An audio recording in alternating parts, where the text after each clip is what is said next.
Hey guys, so today I'm going to be replacing the wheel bearings and the sway bar links from my Mustang. I literally have the biggest mess in my garage right now. Like, there is not one spot that is clean. It's definitely stressing me out, but I just haven't had the time, or have I wanted to like spend a day in here cleaning it out, but that is something I need to get to. It's been hot the past few days, so it's really hot in my garage right now, even though it's kind of chilly outside, so I have the door open. I was hoping to get a little bit more ventilation in here, but it's still pretty hot, so I might actually open my garage door in a bit. I went ahead and laid out the stuff I would need. So here are the actual bearings. As you can see, it comes with the hub. This down here is the ABS disc or ABS lock. They come with them. I saw a video and it said that the stock ones don't have that, but they said that it's the same thing, so I guess we'll find out. You are going to need a flathead and a hammer to pry off the cap that's going to be right here. You're gonna want to buy these, what are they called, spindle nuts? Yeah, they're spindle nuts. You do want to go ahead and replace these, and then to take these off and put them back on, you're going to need a 36mm socket. I went ahead and rented this out from AutoZone. You're going to need a little bit of grease for the bearings. So as you can see, they already have some grease on them, but this is going to be for the spindle, which I will show you once I get there. You don't need a lot. You literally just need the slightest little bit to grease it up. So that's why I have that small little bag. And then you're gonna need a torque wrench. It says that the recommended torque for this is, I believe, between 250 to 290 foot-pounds. Sorry. So yeah, 250 to 290 foot-pounds. I saw a few different videos where people torque them between 250 to 258. So I'm probably gonna go between those numbers. While I'm there, I'm also gonna go ahead and replace my sway bar links. You guys are going to see that the ones I have on my car are really worn out, so those need to be replaced. All of these parts are from AutoZone. The sway bar links do come with the lifetime warranty, so just make sure you get a receipt or you sign up with your phone number or email. You create a profile when you go to AutoZone with that information, so it'll pop up that you bought those in the past. They said if you do need to warranty them, you can go ahead and buy the new ones, and then once you replace them on your car, you can bring back the old ones and they will give you your money back. For the actual sway bar links, sorry, I don't know why I grabbed that one. This is a 14mm socket, which just happens to be missing. And then the bigger ones, they drop from a 13 to a 16 for some reason. But I do have a 14 wrench, so I might just have to hand tighten it with that, because I honestly don't feel like looking through my stuff. And then I think I'm going to need a 12 to take the brake calipers off, which I will show you guys when I get there. I have my jack stand on the other side, and then I also have these. I went ahead and put my emergency brake on, but I'm going to put these in the back just so that the car doesn't roll back for any reason. It never has, but you know, I'd rather be safe than sorry. Don't make fun of me for this, but I recently started using these kind of gloves when I work on my car. The reason for that is because I'm out of breath already. The reason for that is because I used to wear normal gloves, but I found myself constantly replacing them as I was working on the car because they would rip. Whereas these are pretty durable, so yeah, I've worked on my car at least 2 times with these, and as you can see, they're dirty, but they're perfectly fine. Somebody had told me before, like, oh, are you scared to get your nails dirty? Yeah, I'm personally a really clean person, so I just like to be clean. I do have orange soap inside of the house, which I use whenever I wash my hands, but sometimes I find myself scrubbing over and over, and even then with certain things, like not too long ago I was using JB Weld and I wasn't able to get that off of my hands for a few days. So if I can just prevent all of that trouble and scrubbing, and I just like to be clean, so if I can keep my hands clean, I will. I know I'm not scared, but that doesn't mean I can't be clean, you know? Not only that, but sometimes I do accidentally like nick off a gem or scratch them up as I'm trying to like unbolt things, and nails can get expensive. Like this set right here, this was $105. So yeah, I'm gonna go ahead and put some gloves on over scratching them or breaking a gem off. And if you guys do keep your gloves in the garage, outside, or honestly just anywhere, I recommend like checking the insides of them, whether you like open them up and like blow into them and actually look into them, or you can just like kind of squeeze the fingers, because I have these exact same pair of gloves inside the house. I use these to wash dishes, and like I said, inside the house, and one morning I put these on to wash my dishes and a spider crawled out of them, and yeah, that was not a fun time. So yeah, always double check your gloves.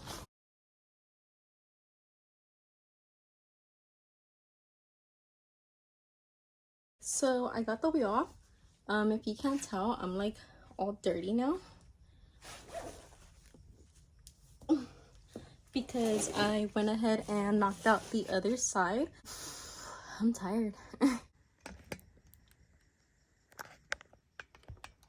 Little stalker. So now that you got the wheel off, you want to go ahead and take off the brake caliper. I lied earlier and I said it was going to be a 12. The 12 would be to remove this part of the brakes, which you don't want to do that. You want to remove the whole assembly. So that 12 would have been for these two bolts in the back here, but you're going to need a 15 to get more towards the back. There's one on the top, which I'll show you guys in a second, and then one on the bottom. And then once you take that off, you can just slip this off, or if it's a little bit hard, you can try to pry it off with a hammer or a pry tool. And I totally forgot that I have spacers on all of the wheels on the car. I have smaller spacers in the front compared to the back. I have bigger ones just to help with that wheel gap and space them out a little bit more. If you don't have spacers, you can skip this step and just go ahead and take the brake off and go on from there. But if you have spacers like me, you're gonna want to take the spacer off, put some lug nuts back on, and then I went ahead and used that crossbar to wedge it with my wheel.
Okay, so it took some work, but I got those 215s out.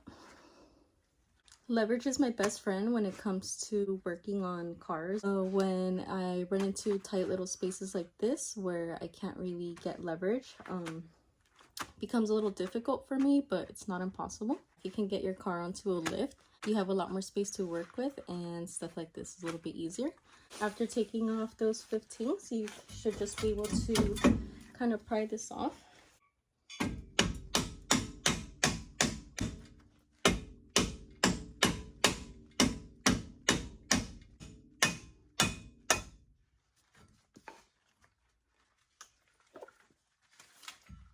I'm gonna set this right back here so that it's not dangling by the brake line, because you do not want that. And then I hope you guys don't hate me, but I had put on some WD-40 on the lug nuts for the spacer, and I was waiting for that to kind of kick in and start working. So while I waited for that, I went ahead and switched out the sway bar links. If you guys didn't notice, these are the new ones. I thought I was recording, but I wasn't. So I'm just gonna go ahead and walk you guys through it really quickly and explain how I replaced those. Basically on this side, which was facing the top, I believe, is a 14. And then the bottom, I used a 16 to hold it in place. On the other side, I was able to just use the 14 wrench to hold it on the top and then unscrew it from the bottom with a 16. But for some reason, this side just wasn't coming off as easy. So I just did the opposite. So I held it from the bottom with the 16, and then from the top I used the 14, and I just untightened it from there. You can see these were very, very badly worn. This bushing right here in the middle, it was down here. This is a sway bar right here. It is sitting between the two bushings. So these two right here. There's the top part, and then there's that little, like, where is it? And then this part is in the middle, as you can see. And then here is the bottom part. It does come with like some instructions so you can see how it goes. So there was a black sleeve. I noticed the original ones didn't have this black sleeve, but basically in the middle right here of the two, there's like, I don't know how to explain it. It looks like this part, like this, but way smaller. So it's like this big, and it's black, and it's way thinner. So that is between the bushings right now. Same thing with the bottom. You have washers, so just make sure the washers go on the top and bottom. Same thing with the bottom. And then this one was a lot easier to tighten. I believe it was a 14 as well. So I just went in there and I torqued it with my drill. But I will let you guys know that it does say tighten this, torque this to 20 foot-pounds. Yeah, I didn't do that. I just tightened it. So I hope it'll be okay. I don't know if I mentioned this earlier, but I have these brembo brakes that I had took off of my 2004 Mustang. I don't know if they are, like, this is for Mustangs, but it was on there. I only say that because I was watching some videos and I saw that some people had bought one off of like a Cadillac, a CTS, I believe, and they were using that on their new edges. So I really have no idea where this came from. It came off of my new edge. I got that new edge about 3 years ago, and I started having some engine problems, which was the main reason I sold it off. It was a salvage car. It was a GT and it was automatic. It had a really bad dent on the rear quarter panel on the passenger side. The paint was alright. It wasn't in like the nicest condition. Right before I sold it off, I tried to take it drifting, and I don't know why this happened, but my passenger door flew open, which, like I said, I don't know how that happened because it was closed. But it flew open and it bent the door hinge, so then I wasn't able to close my door anymore. And then I had planned to take it to a body shop to get the new door hinge, and I was actually gonna get it repainted. the parts that I ended up putting on this car, like the Cobra front bumper, the Cobra spoiler that I have in the back right now. I was gonna take all of that and I was gonna get the car repainted. Like, I had took it to a shop and they quoted me out for everything, and we planned it, and I was gonna drop it off the next day because they were busy that day. And literally that day that I tried to turn on the car, it just like started making a knocking noise. Now I know it didn't have rod knock. I assumed it just had a misfire because maybe the coils or coil packs needed to be replaced, but it ended up not being that, and I just didn't want to spend more time and money into that car, so I ended up just selling it off, but not before taking these bad boys off. I also took off the rotors from the other car. I figured eventually I would put it on my new Edge.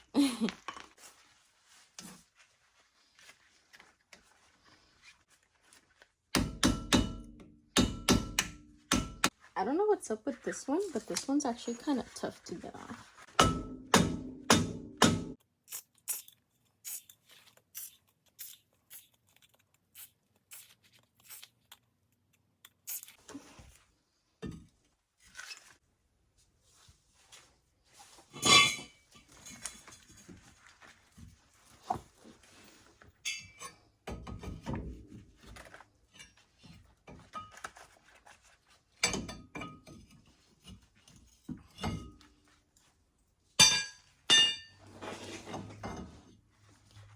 Cool.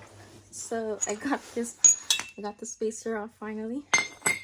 And then from here you can go ahead and just take the rotor off.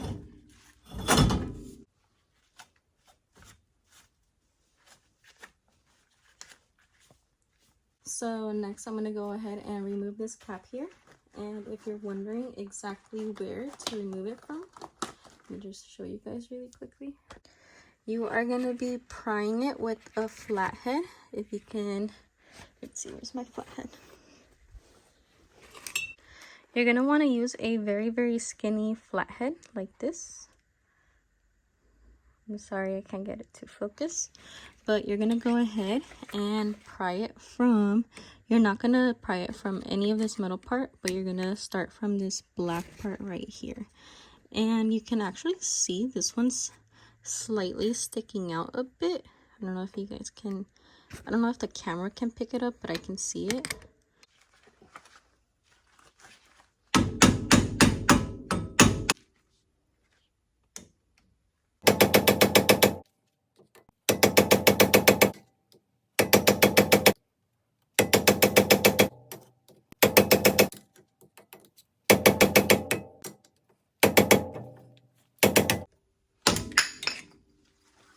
This one actually came off a lot faster than the other one, but like I said, the other one was like completely flushed in there.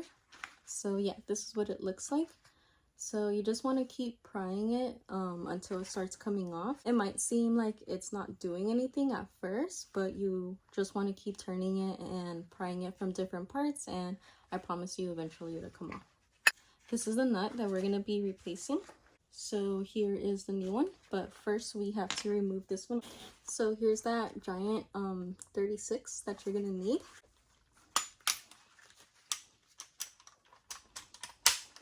I'm going to go ahead and just remove it with that torque wrench. Remember, tight to the right, loose to the left. So left is going to be this way towards the back of the car.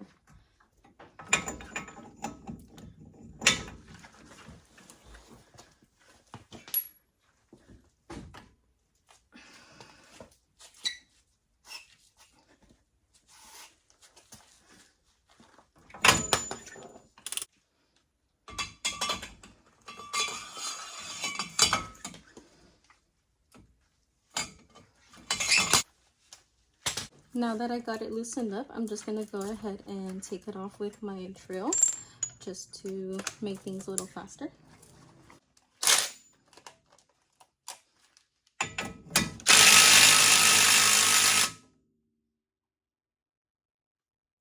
Or not.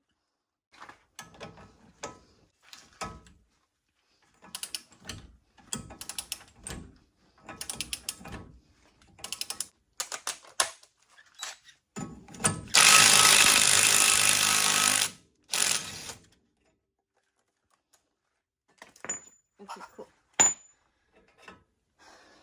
So got that nut off. Now you can go ahead and just remove the old wheel bearing.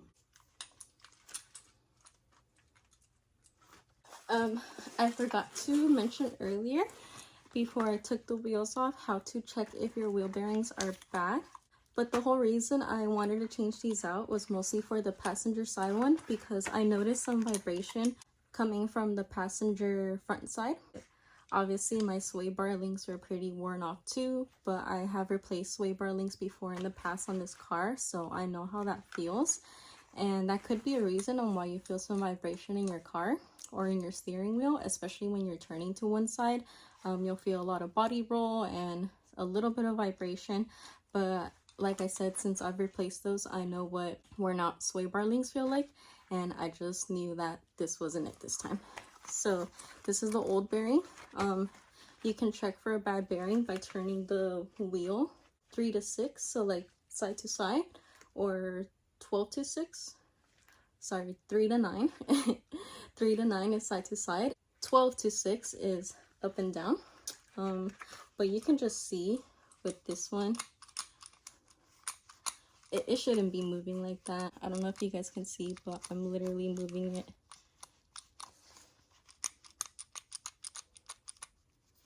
Yeah, it shouldn't be doing that. I'm gonna go ahead and clean the spindle off. Here is the new hub, which you can see it moves in and out. It's kind of hard to see on camera, but it does not move side to side. I'm going to take the slightest bit of that wheel bearing grease. So this is what I got. You just need a tiny bit. I'm going to spread that out with the cleaner part of my glove. I'm going to take a little bit more. That might have been too much.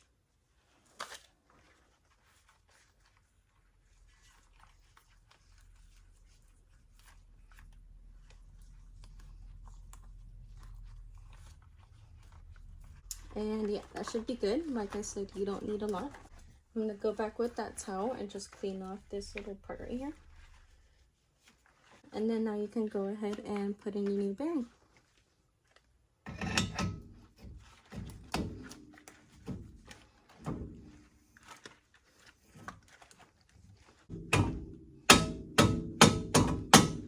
Once you have that bearing in, you can go ahead and put your new nut on.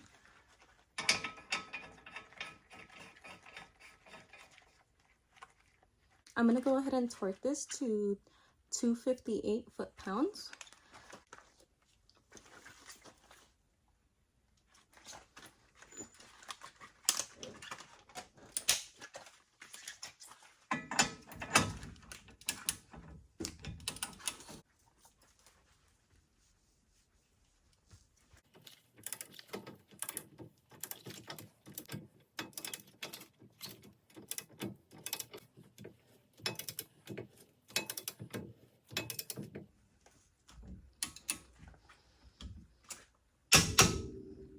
Once you hear that click, that is when you stop tightening.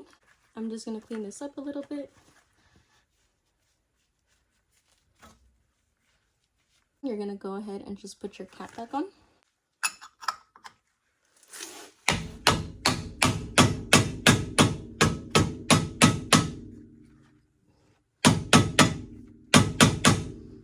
From here, you just go ahead and do everything but in reverse. So you get your rotor back on. If you're like me and you have spacers, you're gonna go ahead and put the spacers back on the same way that you guys saw me put on those lug nuts for the spacers with the pry bar. By having a pry bar sit in between the lug nuts, you're gonna do the same thing. Once you get that back on, you're gonna go ahead and grab your brake caliper, and you're just gonna slip this back in. And then from there, you're gonna go ahead and just pry it in with the hammer. You're gonna go ahead and put those 15s back on. I think that should be it.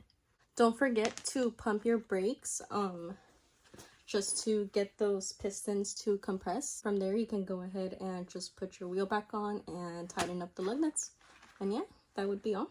It is getting kind of late. I'm gonna get this put on and I will update you guys tomorrow and let you know how the car feels.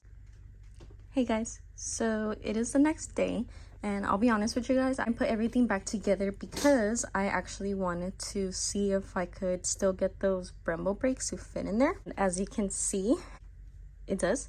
I haven't replaced the calipers just yet, so I just kind of put the caliper on with the rotors. I put my wheel spacers back on and I like kind of tightened up the lug nuts on there.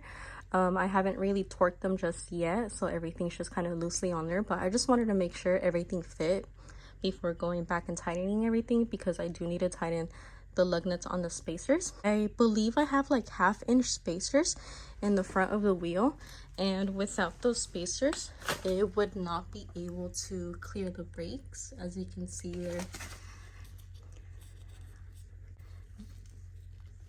I can like barely fit my nail in here.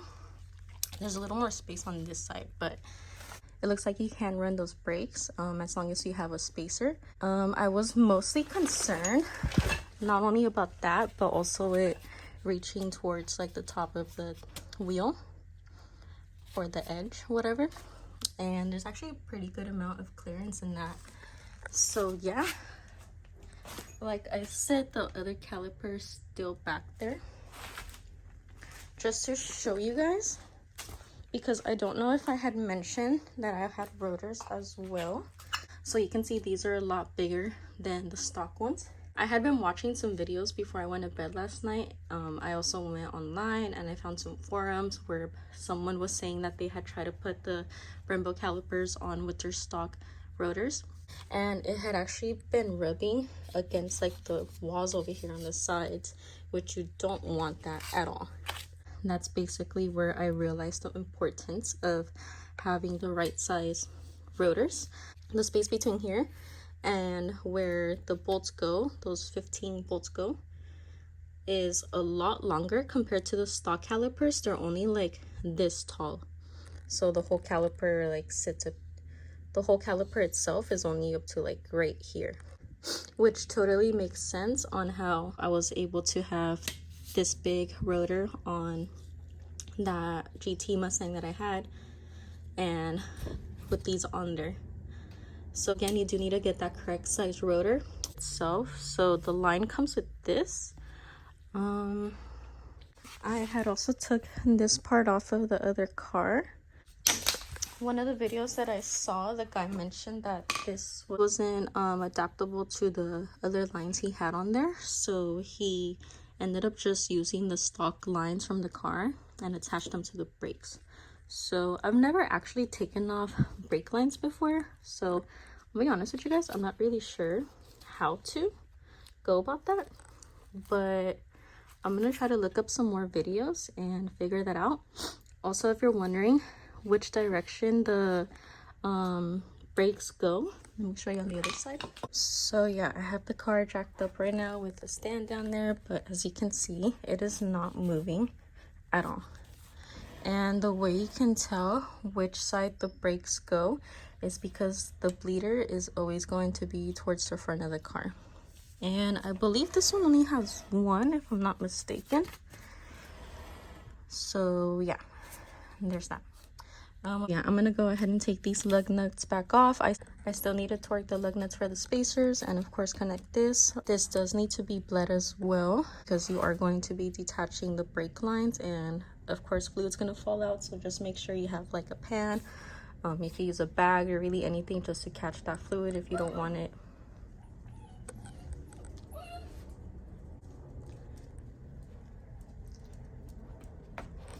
Of course, if you don't want brake fluid getting everywhere. So yeah, let me go ahead and do that and I will come back to you guys. So I just want to show you guys where I'm at right now. The other side is pretty much tightened down. I just need to bleed the brakes before putting the wheel back on. So I ended up deciding that I'm going to use the same brake lines or brake hoses, I'm sorry, just because I don't have the right size wrench to be able to take it off from over here. So this was originally on here. This is the brembo brake right here, and this was on here and it was held by a nut. It was also held down by 2 washers. which I have right over here. So one washer is going to go on here, and then this part goes on top, and then you would put one of the other washers goes right there, and then you'll go ahead and in that order: nut, washer, hose, nut, and then caliper. Nut is a size 14. And then on the actual car, the old caliper comes with, as you can see, there's washers. This is going to be a 16.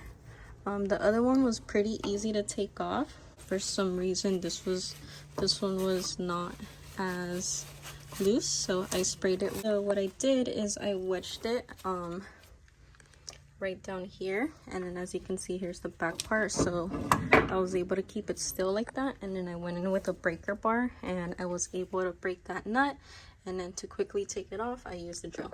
If you're wondering why the cap is off, it is because I wanted to come back and double check my work. So this morning when I came in the garage, I looked at the torque wrench and it was, I don't know if I just reset it or I don't know if I used it to torque something last night, but it was at like 100-ish foot-pounds, and I just wanted to double check and make sure that I had torqued this one to the right foot-pounds. I know for a fact I did the other one right, but this one I don't know, I was tired last night, so what I did was I took this off. Oh, well, that's stuck on there now, but yeah, I took this off, and then so you don't over tighten the nut, I loosened it by a few turns. I made sure the torque wrench was at 158 foot-pounds, and then I went ahead and retightened it, and I literally only tightened it the same amount of turns that I loosened it, so it looks like I did torque it to the correct foot-pounds. But like I said, I just wanted to double check. Better safe than sorry, especially when it comes to your suspension. So I went ahead and bled the brakes using a water bottle and a fuel line. I didn't record that, but if you guys don't know how to bleed your brakes yourself, there's a bunch of videos on YouTube. So I went ahead and started with the caliper furthest from the master cylinder. The master cylinder is on the driver's side of the car, so I went ahead and bled those two. And then also, I forgot to mention, but while you're working on all those parts, make sure you're cleaning it with brake parts cleaner. Taking off that hose definitely got a lot of brake fluid everywhere, so I cleaned everything up with this. Then I came back to this side, the driver's side, and I went ahead and bled those. And just pumping on the brake, it felt really, really good. It like kind of gave me little flashbacks of my GT. All I have to do is put my wheels back on, torque those, and the car should be good to go. And I'm also really glad that I did this because I was under the assumption that my tires are pretty good, and yeah, that is not the case. As you can see, there's a pretty good amount of thread still left on this tire, but just for some reason but then on the inside it's pretty rough. This is the driver's side, and then right over here I have the passenger side tire, which I went ahead and turned around, and it is wearing off from the inside as well, but it is not showing wires just yet. Perfect timing, I guess, because I had been talking to my dad, and he was helping me look for some places and get some good deals on some tires. Unfortunately, a lot of places will try to upcharge you by simply being, just for the simple fact that you're a female. I'm telling you guys this because this is from my personal experiences, where in the past I have called different shops and I have asked for prices on certain things, and then later throughout the day or the next day my dad has called and asked for the exact same things, and he gets quoted way cheaper than I do. I prefer to have my dad, or if you can, you know, just literally just a guy, or I don't know, if you have a guy voice, if you can make your voice deep enough, try to get a male to call and quote you out for things. It's really sad that I have to give that as a suggestion. I'm not trying to talk bad about any shops or the car industry, but like I said, that is just from my personal experience. So I'm gonna go ahead and get those wheels back on. I'm gonna start from this side because I have the jack over here. So I'm gonna take that stand off that's back there, bring this down, go to the other side, jack it up because I have a stand over there as well. And then the car should be good to go. Hey guys, so it has actually been about a month since I put those wheel bearings on. You guys probably won't know this because, well, you're just watching the video. I'm not gonna lie, I just kind of totally forgot about the video. So everything went great with the car. I obviously have been driving the car almost every single day since then, and man, did those wheel bearings need to be changed out. It made such a huge difference. That vibration and wobbly feeling that I was getting was 1000% because of the wheel bearing, because since I swapped that, I have not had any issues. The car rides really great. I haven't had any issues with the brakes as well. Like you guys saw, I did end up putting on those brembo brakes. I only have a pair, so I put them on the front just like how it was on my GT. And then in the rear, I still have the stock brake calipers. I showed you guys last time that my tires were on wires on the inside, so I did end up going and getting some new tires. Every time. Here's the driver's side, which I believe it was this side that needed tires more than the other side. I mean, they both needed new tires because they were both on wires, but this side was pretty bad. I got 4 brand new tires on the car. One thing I just wanted to come back, because when I was rewatching the video and editing it, I noticed that I had said there was 1 bleeder on the calipers, which there was actually 2. There's gonna be one in the front over here and then one in the back. So when I bled the brakes, you do need to bleed both bleeders. I would advise bleeding all 4 brakes whenever you're messing with your brakes, but I personally went and just bled the front 2. Like I had mentioned in the video, I started with the furthest one from the master cylinder and worked my way to the closest one. So I went from the passenger to the driver's side, and just me personally, it's been driving fine. I haven't felt, let me let this plane pass by.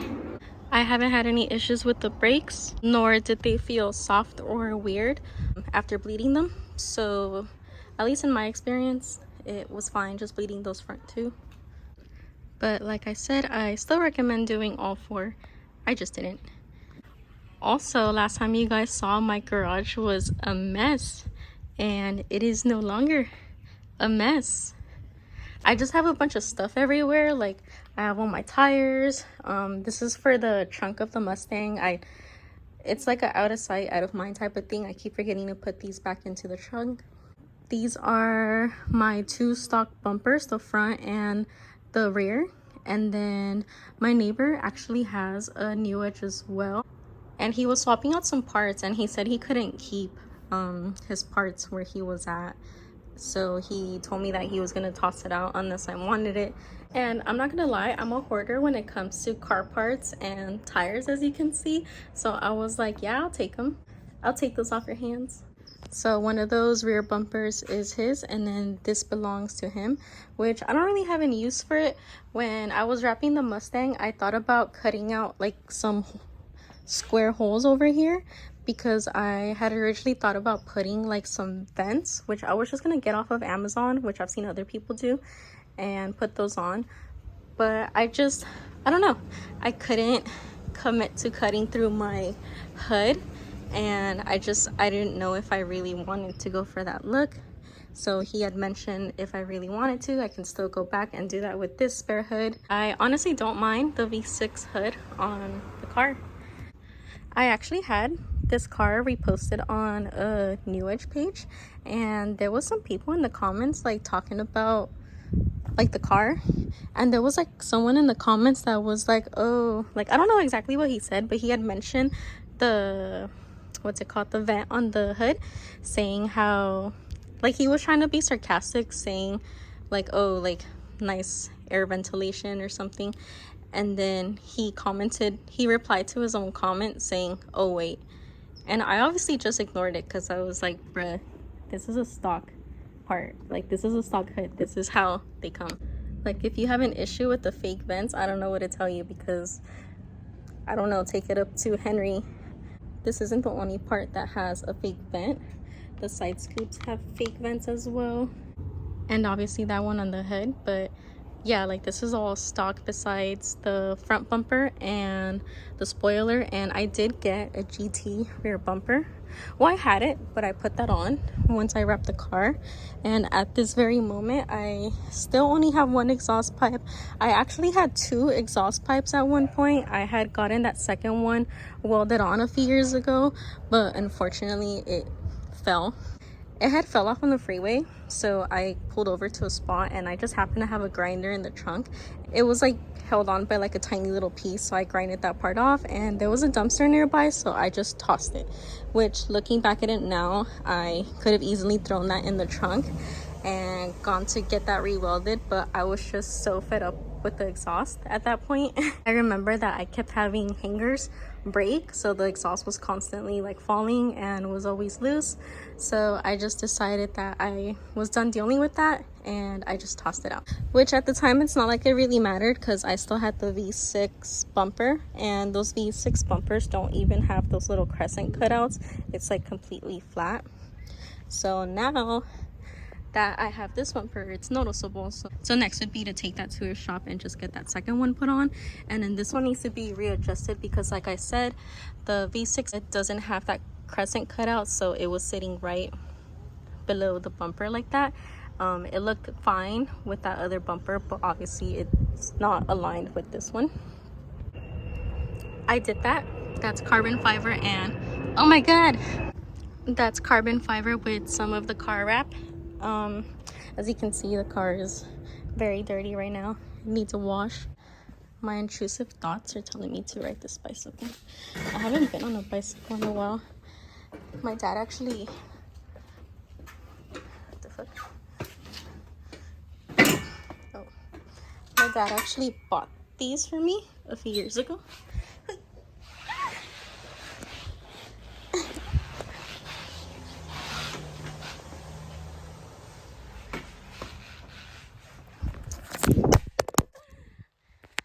So I think the wheel is flat on this one. That was a fail. What about this one? Oh, I think this one's way taller. Oh dear. And I think the tire's flat too. I'm gonna eat it. If this is me on a bicycle, just imagine me on a real bike. Shaking my head. Let me just put this right now. I didn't want to get my shoes dirty, so I just left it there without the kickstand. But anywho, as I was saying, I'm not going to take credit for the garage being clean because a few weeks ago, my dad came over to cut my grass because I'm just a girl. And yeah, like me mowing and cutting grass, just, I don't know how I feel about that. But yeah, my dad came over, he cut the grass, and he actually brought my two nephews, and they were just kind of like roaming around, playing with each other, and then they kind of started helping him a little bit. And then after he finished that, I had been outside washing the Mustang. He came into my garage and he just started cleaning up. And then my nephews joined in, and all three of them just cleaned up my garage. So they took out all the trash, which I had a lot in here, and they organized my stuff. So shout out to them. I'm very spoiled, I know. At the end, I obviously thanked my dad, and I was like, thank you so much. Like, that really needed to be done, and I just wasn't doing it. And he was like, it's okay. I know sometimes you can look at things and you ask yourself, where do I start? And I was like, yeah, I was definitely overwhelmed at that point, and I just didn't know where to start. I'm super grateful that they cleaned up my garage for me. I can actually park my cars in here and work on it and have space to be able to work on them. I think that concludes this video. I have like a huge blackhead right here, which I tried to pop and it just wasn't popping. So now I have like this dark spot right here, and the blackhead is still there, and I'm kind of upset about it, but that's beyond the point. Until the next one, thank you guys again for watching. I love you all. Thank you guys for supporting me in everything I do, and I will see you all next time.